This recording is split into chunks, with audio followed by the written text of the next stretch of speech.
करतनी दीदी? अरे का करतनी जब बैठल बने निक ना लागत हो बड़ी घरवा में कुछ जा देख तो अकेले बरबराते रहने का बरबराई ने बुझाते नहीं खे। अरे का एकदम मने उदासी हो गइल बनी का। तो का करी तू हाथ लेके बाड़ू तो तू खुश बाड़ू आ हम तो ओहे नु मने रौरे ना लेके रहत रही का। आज मैंने चल गइल त लागत कि कितना अरे दिन से गइल ठीक बगे लेकिन ना रहत रही हम नई के फोन में आओ तो और खिस बता आई के इन काम हम करत तुम बिजी हो खम। हुआ के तो दिन भर कामे करी ना आ राती काई के धारा नो के सुतिए जाई ना। ई नाम लेते शैतान हाजिर। हां ये तो बड़ी लंबे उम्र बन बतियाओ तो। हेलो हां क्या हो गोर लागत नहीं जी। और सब ठीक है ना? हाँ ठीक बराबर ठीक बानी ना। हाँ ठीक बानी बाबूजी। बाबूजी तो ने दुआरा पे कोई रन्नी बानी। दीदी उदासल बनी रौरा बिना।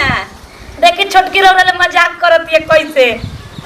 ओने से तो रसगुल्ला लेते आईब। अच्छा अच्छा बक बाची तारो लाजो नहीं खिलाओ पैसे गांव जी कौन खराब कहानी है। ए जी बोला अब कोई आइन जी बक नीक नहीं खिलाओ तो बा जाई। सुनो ना तो चल जाओ जे आइए तो बाबू चल जाओ जे ए बाबूजी इना बुझा तक कुटो ठेले ना डाल दी काट का ऐसा कोई नहीं तो ऐसा ही पड़ल बिता अरे बतिया अल्ली रौरा के खोल सटा के चोचो बतिया वाला लोग ई राम हो। मां तारा पड़ता उ लोग दादी बनल उ लोग रही जा देख बोलते रहे बतिया के हां राउर बाबू का बड़का बाबू आनीली बतियाली। अरे बाबू हेलो। बतियाई जी हमनियो के सुन का तनी का बतिया तनी बतिया। वैसे बच्चे चल रहा हां बाचा गई के भैंसिया के बात के परम परल हां सारा की पानी दे लसिया पानी डालाई आओ ए जी तनी हमार के लिपस्टिक ले लेम ना दुगो। अरे ए बाबूजी का हो जाई बक आय अलिया पूरी घरे होइले हां दू पत्ती कोल लिया और कल कोड़ा जाई फली से पहले। ए जी एगो साड़ी ले ले बढ़िया देख के। पैसा काया भेजा तवा अरे तन हे नहीं आई ना हे नहीं आई। हैं कल छोड़ देम कल ले आ सुनो ना पैसा छोड़ तुम पर झगड़ू ले के दे दिया 5000 लो जोन तू अच्छी रहिया का काया दिया आ तू वो अगले महीने में दे दिए ना जी अभी ना जी हमर कान में के टूट गल बनावे के बा। मुआनी कहीं का जब बुढ़ा पुतिया हमर हो रिया तो छुट्टी कहिया आवत हवा हीरा बाबूजी मुझे छुट्टी नहीं के मिलत हो हैं छुट्टी नहीं के मिलत तनी काम बढ़ गइल बा हां तो ससुर हो जा उलट जाओ जे तो का छुट्टी ना मिला था तब बोल कहिया आवत हवा अरे कहले ना कि आई हमारा में छुट्टी कहां देते हैं हैं अरे के मिलत तब बोलनी हां कि गैया कैसा बेचाई कौन गया के छोड़ बगैर कहनी बाबूजी नो हां कि फैमिली के हमारा इजे चौथा दो हैं फैमिली के हमारा चौथा दो फैमिली के हां ए भैया सुना हो भैया कहानी हां कि फैमिली का मतलब कौन ची होकेला रजाई होखेला भैया हैं? रजाई रजाई हो भैया ठीक है आजा हाँ हाँ हिलो हिलो हिलो अरे बोल रहा भाई साहब हिलो अरे ससुरा ठीक से बतियो ना कहला से फोन कर दे गुंगा ए गुंगा का जी कहाँ गुंगा का हो गई कहाँ गुंगा कहाँ घरे में बा। ए तो क्या ससुरा चार पांच सूरत था वो ससुर घूम बला है गौना का खटिया सूरत था ए तो क्या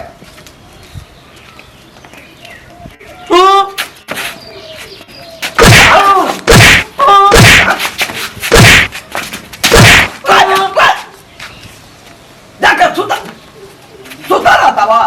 काहे के मारत नहीं जी। ए भाई मत बोला जब तक तुम मास्टर रो सहल नहीं के बियाह शादी हो गइल अभी ले के मारन। भाई ले जाए का दूध से धवा था ले जा कोरा जी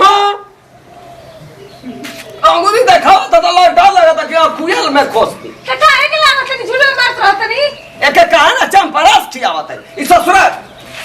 बोला क्या डाल के लोटिया खानवा में हॉल कर दे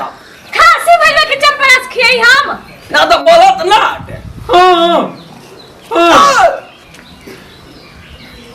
चल तू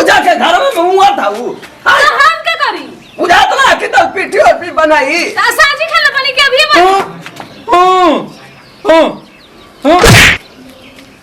जा तो जा तो अरे बाप हो यो तो अरे छोड़ दी बात ओ यो तो ना मर के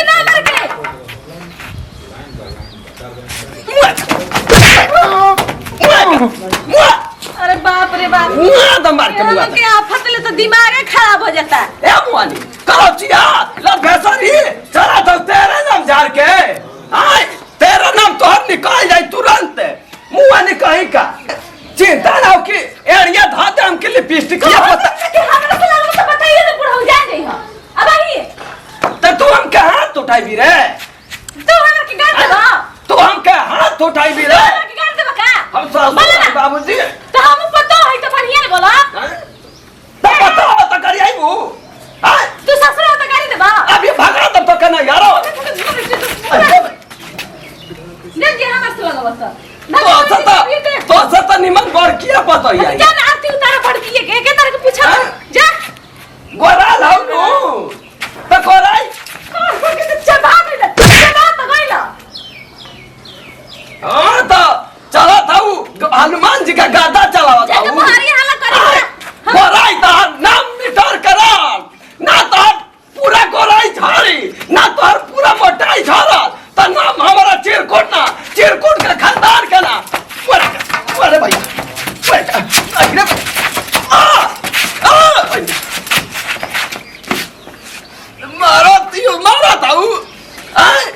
मारा था तुम दोनों तुम नहीं हार जाएगी नहीं हार यार खा दे रहा था तुरंत तारा बाप से कह के वानी चलावा था ही मार हमारा लड़का के कमी नहीं खाता हूँ मार चलावा था वो आखिर में टिकुलुई खोप दे हम की चल जाए ऊपर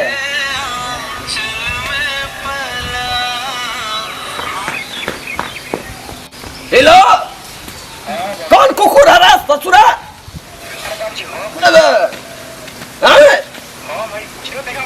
चिरा ताई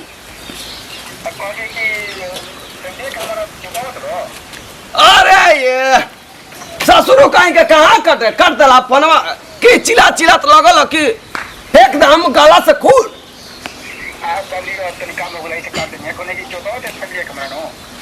ना रे सुबह में बड़ी ठंडा लगा था लेके सूता था वो करे सहारे आनी हाँ ससुरा कहीं का गर्मी है गोला तब सुबह में ठंडा लगा था वो करे सहारे तो सूता था जान कहा लेता है ससुर जान लेता है तार फसरी काहे का लगाई बा उहे तो एगो ये क्या सूता था उहे ऐसा चीज अरे फैमिली के साथ सूता था तो का हो गई आए सुबह तो खाली सूता था अब बाबूजी कहानी है कि यार हमारे फैमिली के काहे नहीं कभी तक करतू हो काहे हो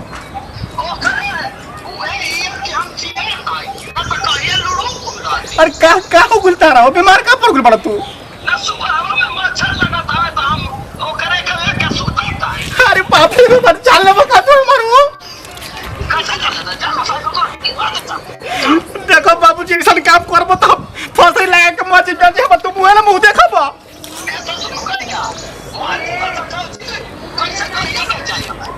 देखो बाबूजी देखो ये बड़ा गलती काम करत रह तू चलो कि ना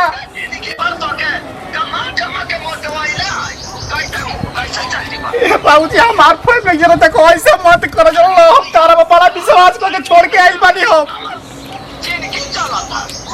देखो धोखा मत हमारा चले चलो लगी ना अरे धोखा ना देता हीरा हो ओए हमारा ओए राजा आई हो दादा हे बाबूजी कितना सुबह में मांगा दे आज आए बाप रे बाप मन कर के बोल सही हो कभी गूंगा गूंगा रे ठीक है कौन है बाबूजी कभी कभी दोनों स्त्री सुबह में ले के कर ना बाबूजी तनी दी ना बाबूजी तनी दी हमरे बतियाए के मन करत उहाँ ले क दिन बतियाइले हो गेल अल्लाह रे तोर मौक के आइली हो दी कह त कि मर जाए मर उ काई हेलो अरे ये क्या करत है तू हम तार के छोड़ के बैठे सब करे खाती हो का कर दिन हम तो कुछ नहीं की करत जी आप बतिया तू बतिया जा है घर में जा आ रुकी ना बाबूजी ले फिर वो हां ले फिर रो बतिया ले तो खोजे लगी ना रो के ए जी हम कुछ नहीं कर बाबूजी के कितना बढ़िया रे नहवाई ना कपड़ा फीची ना खियाई ना ना बाबूजी पूछली हां बड़ी सेवा पानी तेल लगावे ला पतोइया ते कुछ नहीं करो तो मन करता कि झाड़ मार खा के मर जाए खाला में डूब के मर जाए जरा ले अबे अजी मर जी तो हम कैसे राम जी रो कुछ हम नहीं की करत रो विश्वास नहीं खे ढेर करत है ते गंगा जरे बाबू जरा ले आई है भगवान हम कैसे रह के समझ हम कुछ नहीं की करत गुंगा के मेरा रुपये तू खियावे ले पियावे ले हम बाबूजी के सेवा करने बड़ बनी तो बाबूजी को बता के सो शाम को ले जाए अजी बाबूजी रो सब बता दी पहले बताई कि ना बताई रोरा का कहले बनी वाले वो कसई कहत नहीं आ तो ते कुछो नहीं किस करत तो मर जब जाहुर खा के तो मर रो जरूर झगड़ा लगैले बनी ए कचरौटिया तो तू काला लगाम के बोला भी तो ना बताई भागे मथे नहीं आई नहीं मैं तो घरों में पुन दे भाग जानी पहले बताई का कहले बनी कुछ ना बोला है बहनी रुकी मोबाइल वाई के धल बनी कुछ ना कहले है ससुरा अपन कहत का कहले मर जाए फांसरी लगा ले तो पुल पे से कूद जाए तालाब पे से कूद जाए तो ये बता तू आके काय कहत नहीं कसई कह दे बिना कुछ कहले रौरा हम का कहले कुछ ना कहले अपन कहत कुछ ना कर पहले बताई कि ना काहे कहनी उहा के मर तो हम कैसे रहम हम रह रे घरवा में रहम अब बताओ छोड़ बताओ ताई हां बताई कि कहत कि हमरा फैमिली के भेज दा तो हम क्या करी हमारा सुबह मच्छर काटता था हम कहानी अकेले का सोता था आई रे बुड़को कना तारा के बता देला सा फैमिली मतलब का होखेला जरा तनी का होखेला परिवार होखेला हां वहां के हमरा के न बुलात रहनी आही रे आई हउ कहला के कहला हन टेंगारी बुढ़ाऊ की रजाई होला अरे जाए जैसा तू बुड़को कनु करनु वो बुड़को करबा वो नती बेटा जे तुका धक मेजिंग आइठ दे बुझाइल नती भइया लगाओ और तो हम मरत फसरी लगा के मरी तो का करे भगवान का फैमिली मतलब का होखेला मेरा रू हां मेरा रू बाल बच्चा होखेला वहां के वजह ढेर कमा के सब के ओही ने कर दला हमर घर उजाड़े पे लगल बड़ा हमरा के विधा बनावे पे लगल बड़ा निस्तानी बुड़को कनु हाय तार माटी लगो तार हइया लगो हमरे में तो सट हम का जाना था रौरा हमारे लिए काहे ना पूछली तो हारे पतो या होइसे से लेके कहता का होखेला हम पढ़े भाई चुप पढ़ पहले बता चुप पढ़ लिखल बड़ा बता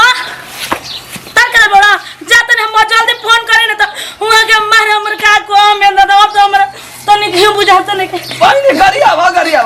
गरिया ये करिया होता निस्तानी बुड़को कनु उन जिन नाते बतर बन उनको तो होइल लगा भेटा जा उनको तो हम बता भाई ने सुनो ए सोनिया ला के माई ए रफीना टंडन का बहिनावा कहां गया तोरा चाहता पिटाई लाई आता तो सब पूछाती ना कि फैमिली का मतलब का होखेला फैमिली का मतलब का होखेला हम रजाई ससुर टेंगारी बुढ़ाऊ बताई ना तो बोल के कुट देला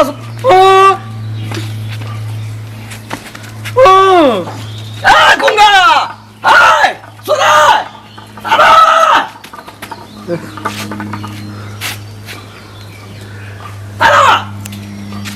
हेलो क्या बोला हमसे